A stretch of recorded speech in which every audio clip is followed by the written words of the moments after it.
As they say, if I was going to tell you about my shed, I wouldn't start from there. So I'll start with a little bit about my house. As you can see, it's quite small. It started life as a granny flat and then got separated off as a separate property. So it's about 110 square metres with 2 bedrooms, which is typically the size of an apartment in Sydney. The whole suburb is built on an abandoned quarry, and the house itself sits on one of the driveways. So it has a reinforced concrete floor sitting on Hawkesbury sandstone.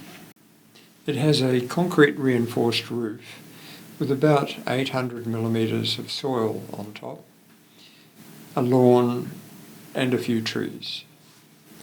The shed is at the rear and the roof is supported by the rear wall, and it sticks out onto the driveway above, which is now the property behind me, and uses that driveway as the support for that side of the roof. It happens that the quarry finished around about there, so instead of a cut face, quarry face, it was a sloping rubble of rock and solid Hawkesbury sandstone, which needed a great deal of excavation. Much of Sydney sits on this Hawkesbury sandstone, a remnant of an old river delta. It tends to be reasonably soft to jackhammer on the top and becomes increasingly harder as you go deeper. So I spent several years excavating about 80 cubic metres of rock and rubble.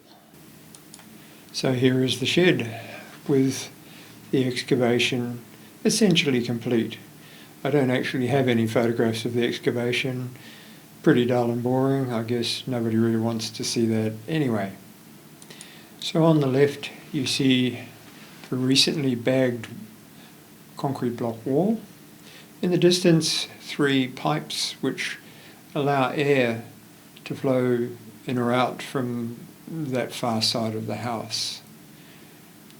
On the left-hand side is the footing for the concrete pour that will occur, and on the right you see a drain that's for the leaking of water that comes through the sandstone almost continuously.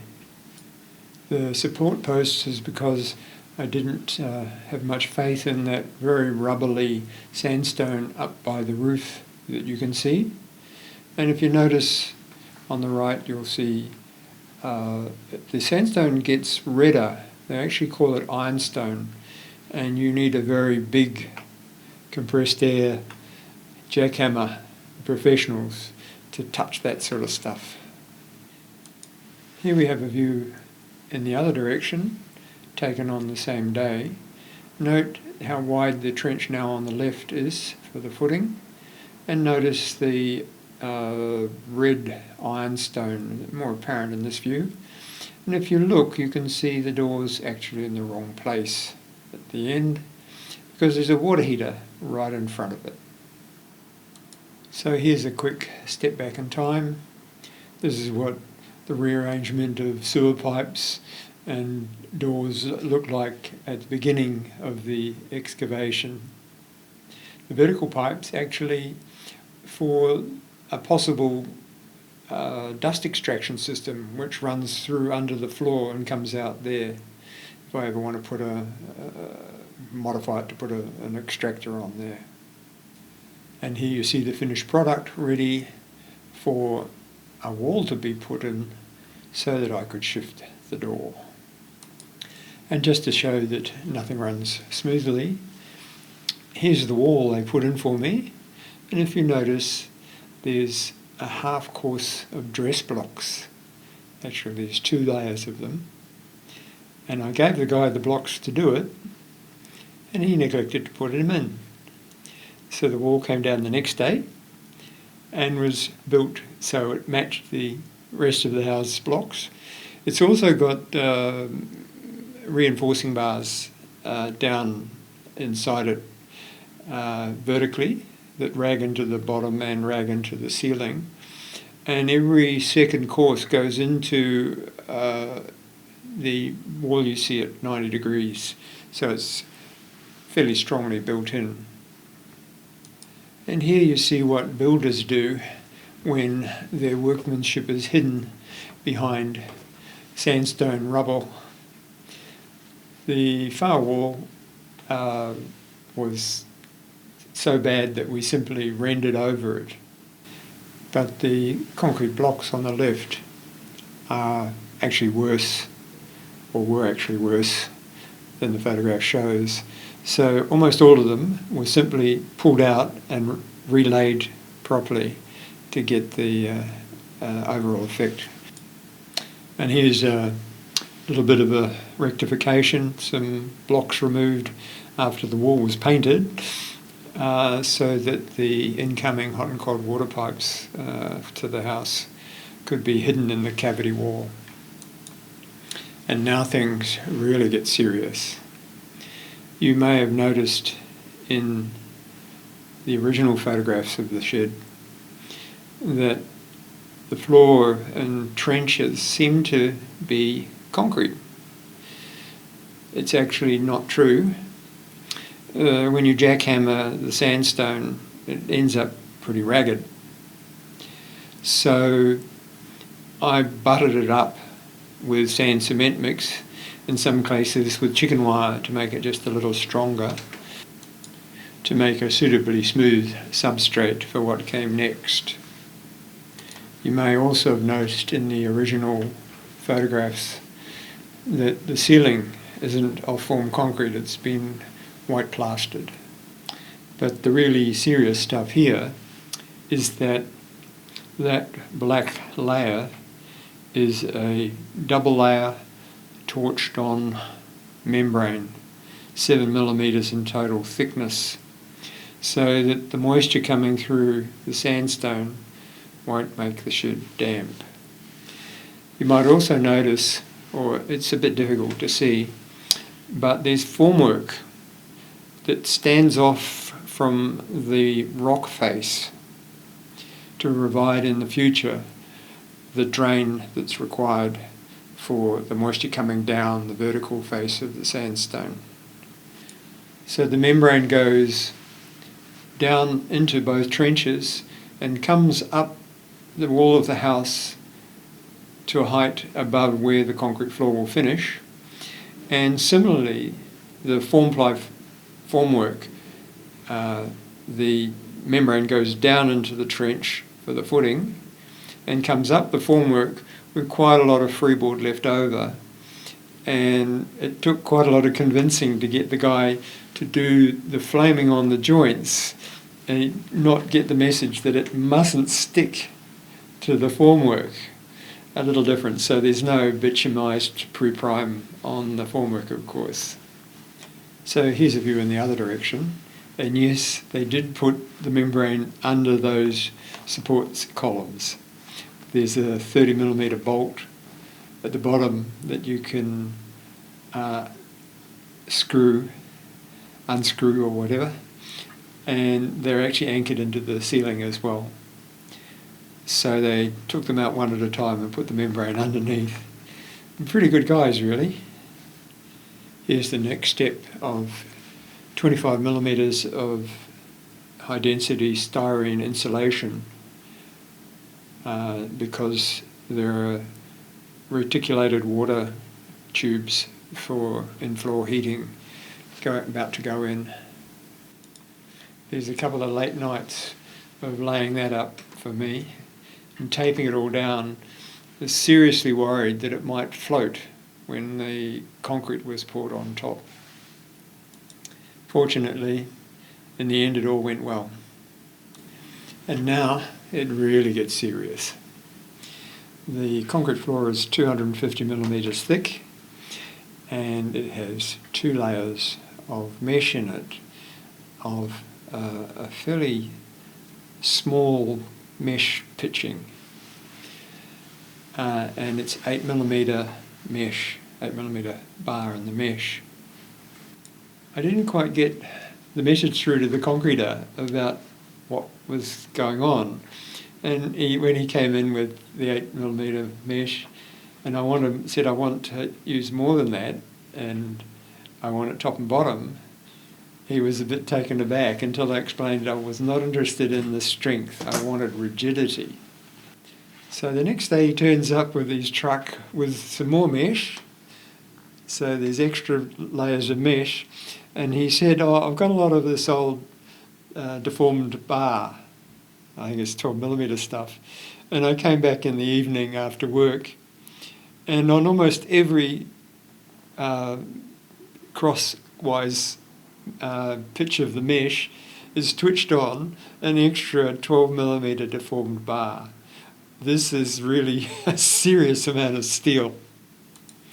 If you notice that as well, the 18mm polyethylene pipe that I just gave them and told them what I wanted, and he's twitched it on underneath the top layer, for it to be for the heating system to be embedded in the concrete. I have sympathy for whoever has to pull this house down in the future. They're going to need dynamite to get rid of this floor, I think. So here we go, the big day. It's about 6:30 in the morning, and that concrete pump is pumping through that pipe across by my next door neighbour's lawn. Nice to have good neighbours. That's the first of 2 trucks for a total of 26 tonnes of concrete. So here it is in action. They did the trench footings down each side first, so they knew exactly how much to order for the second truck. Not a bad idea. I spent some time working out exactly the area and volume needed for this in SolidWorks. And the tall guy in yellow spent about an hour with a ruler and came up with exactly the same number. So the job was finished by mid-morning, and then they left it for about 5 hours, and the tall guy in yellow, the team leader, came back and did the final troweling. And I can say this, the entire floor is level within 2mm. If you see on the top of the pipe at the end, there's actually a laser beam coming off that they were doing their heights from. But starting the next day, I ponded this whole thing with about 25mm of water for something like 8 weeks. Now that is important. Ponding's the best. Gives you about 2.5 times the strength, and it also increases the impermeability by a factor of well over 100,000, because crystals grow around the cement, which make the cement dilate. So all that Rio that you saw is actually post-tensioned, and it has shown no signs of cracking at all. Ponding is the best thing to do, and it is just so beneficial. It's disappointing that most contractors don't do it. Because I was working during the ponding period, the first day I came home, there were just tiny patches that were almost dry, starting to show like little islands. So that's how I know it's level within 2mm over the whole length. And I ended up leaving the hose running at just a slight dribble, not dropping, but a nice little laminar flow coming out of it, which was about the consumption rate of the concrete as it gets that's needed to grow the crystallization. What do they call it? Some sort of hydrating reaction. And it's exothermic, and inside the shed even with the door open. It was 35 degrees Celsius for the first 2 weeks, and I'm damn sure it was 100% humidity. There is one slight exception to that level. For about 1 metre diameter, underneath where the sink bench is, there's a floor drain, which is a legal requirement in Australia, and it has an S-trap that goes into the sewer. But that's the only place in the floor that is not dead set level. And then the rockwork starts. Notice I'm still not too confident in those columns are back. Had to take them out for the pour, and I ended up finishing the white plaster where they were removed. But I got a guy in from Finland, strange enough, a stonemason, and he started laying these blocks like this. And at first I thought, what the hell's he doing? I thought, he must have got a bit of Aztec in him or something. Anyway, as it progressed, I thought, this isn't too bad, you know. And then to finish the job, I got him to come back for another week, and he hand-scutched all of that ironstone to smooth out all the jackhammer marks. And by the end of the week, his arms had swollen up like elephant's legs, the poor guy. In the end, he begged me, is that enough? I can't do it anymore. You may have noticed also that the formwork from the trench has disappeared, and now that torched membrane has been rolled across the floor, and it's actually bitumen stuck onto the concrete floor now. In this view, what's happened is the channels for the glazing have been put in place. The bottom one's up on spacers, and a layer of Sikaflex is filling the gap between the membrane, the folded over membrane, torch membrane, and the underneath of that channel. The top channel is U-shape, and the glazing has another piece of aluminium joinery on it that can float up and down about 25 millimetres, because as it rains, the extra mass on the concrete roof actually flexes it down a bit. So that's to stop breaking the tempered glass that'll go in. Then the tiles have been laid, and they're also Sikaflexed with a gap around the window joinery, and also along around the edges of the rear wall of the house. And so there's about a 10 millimetre filler gap there, and then the membrane's cut off just under the level of the top of the Sikaflex. And here it is essentially finished with all the glazing in. About the only thing that's missing is the bulkhead that hangs down from the fairing channels you see on the ceiling, which takes some ducts from the wash house and rows of LED lights, downlights for the benches that are to come. The photo montage is a bit distorted, but you'll note on the right there's a square rectangular duct that has been added so that air can come from that end of the house and travel along the wet sandstone wall behind the glass and go out via those through pipes at the end. It's not noticeable, but the glass wall end near those three pipes is about 1.5 meters forward of that end.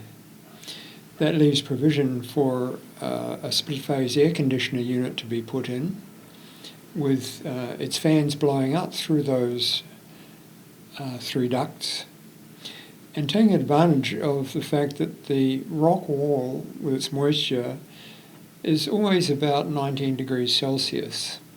So it aids in having an air conditioner when Sydney has a heat wave in the high 30 degrees Celsius. And the question, of course, is why the glass wall? Well, I'm going to be spending a lot of time in my retirement mucking around in this shed, and I could have put a concrete block wall there and made it into a dungeon, but I thought just having that nice scenic wall separated by glass, which is very impermeable to moisture, just seemed like a nice thing to do. If I'd put the blocks there, I probably would have had to put a moisture membrane up the side of them as well. And after all, why not? You've probably realised by now that the shed is fairly hermetically sealed. So when I open the door, it's inclined to suck the leaves off the doorstep into the shed. And being underground, it's the cool side of the house.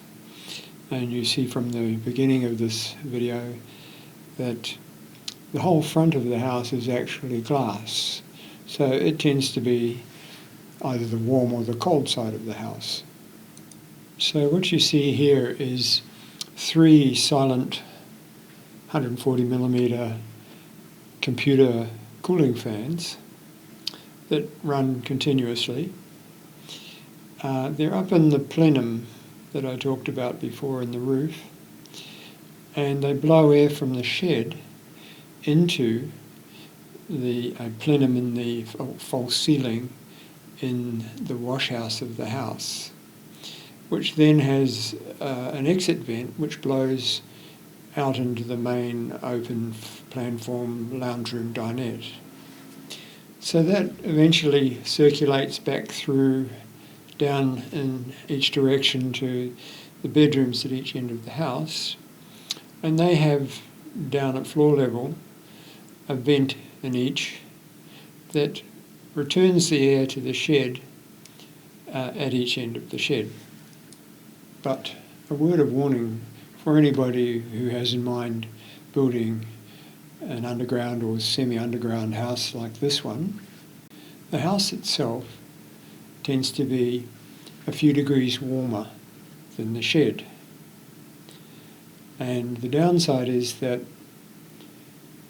the air in Sydney is usually fairly humid, and when you take that air into a cooler place, like the shed, and drop it by a few degrees, the absolute humidity will remain the same in kilos per kilo, but the relative humidity, because the air becomes cooler in the shed, will shift towards the saturation line.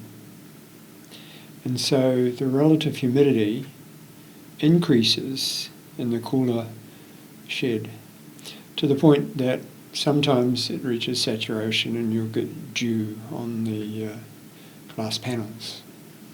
It's not unique to this house. It's true of many or most underground or semi-underground houses.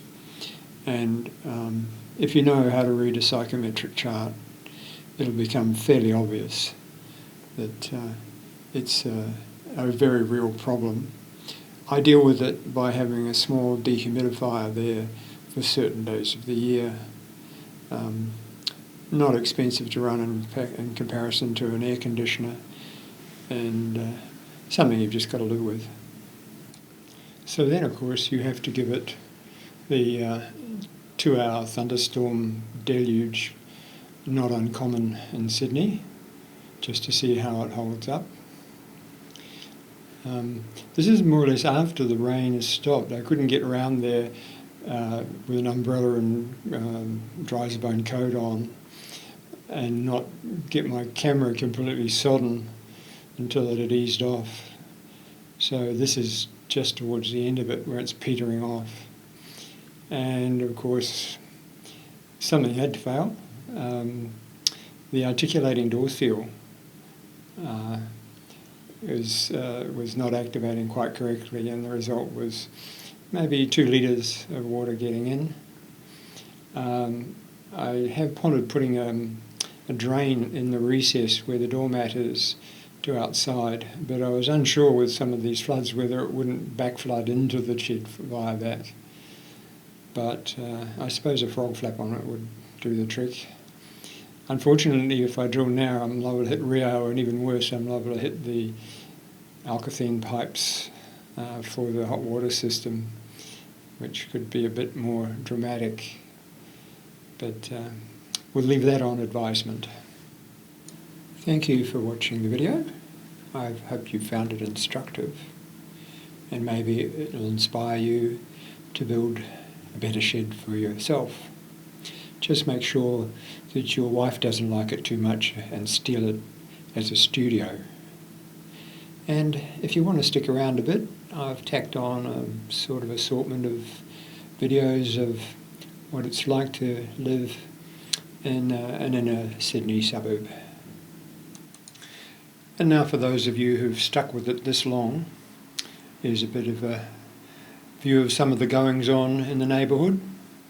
A while back, one of the ecological burns got away, and we had an afternoon of the Ericsson Sky Crane within metres of our house, about 20 flights with about 11 tonnes of load. Made for some excitement. And what video wouldn't be complete without meeting some of the neighbours? This is a cockatoo at its nest. The entry into the hollow thing where she's standing, and an exit in the hollow below. It's about 7.2 kilometres from where we are to, as the cockatoo flies, to the Sydney Opera House. This is a baby brush turkey sitting in the rubble of the formwork and stuff from my shed excavation. The male makes a very big nest, maybe 3 metres in diameter and 2 metres tall. The female lays the eggs, and the male then looks after the nest to keep it composting at exactly the right temperature. And when the chicks hatch, they're abandoned and they're off by themselves, like this little fella. So this is the female brush turkey. You can tell by the colouring in the head. There are lots of them wandering around. The councils in our area made a combined effort to bait foxes, and they start by just burying our meat bait deep enough that a dog won't dig it up. And those baits which get taken by the foxes, they then replace with a poisoned bait.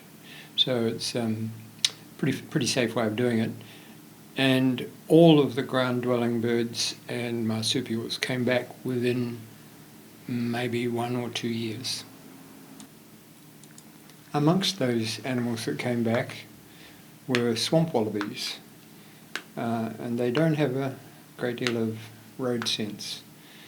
And unfortunately, one obviously got hit, and there it is dead on my driveway. I had no idea about it until the neighbours came knocking on my door and said, "Do you know what you've got on your driveway?" I had no idea. So we rang the council guys we work with on bush care, and they asked if we could bury it. So the poor thing was buried in nature strip, almost where it is now. Fortunately, there's still a lot of them around and they're prospering, and it's not unusual for me to see 1 or 2 a week on my front lawn.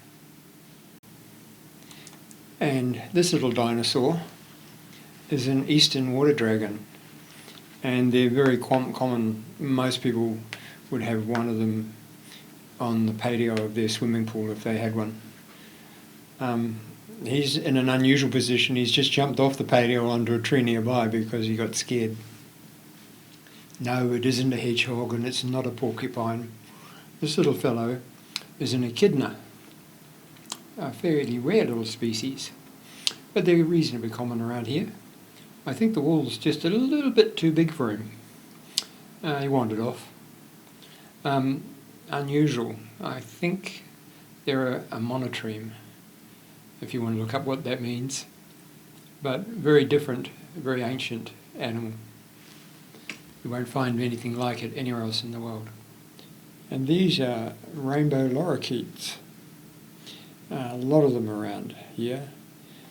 They pair off and have chicks, and they usually come knocking on the window for a few grapes. If it's been cold and wet for a long time, or if they've got a chick extra to feed and times are a bit tough. But they're cute and cheeky little bird to have around. This guy is called a huntsman spider. Fairly common. I usually have one or so in the house at any time, sometimes two. He's about 80 millimetres across his legs, and he's nowhere near full grown. They can get about twice that size. Harmless, not poisonous, and nice to know that they survive. They come and go, maybe 3 months at a time, and they don't die in the house, so it's nice to know that it's not toxic in the house that I live in for other things. And this is a wheelbarrow I made for a friend just for fun. I used SolidWorks to make a block model of the hopper and then shelled it to the thickness of the planks and then cut slices out of it to match the available Western Red Cedar planks that I could get, and then used my dad's old Moore and Wright engineer's protractor square to get all the compound angles right, and sawed it off with my circular saw, and then just simply assembled it, and it pulls it. If you make each part exactly as, the assembly just pulls itself together, despite what minor errors you've made. And that seems a nice image to finish this video on, so again, thanks for watching.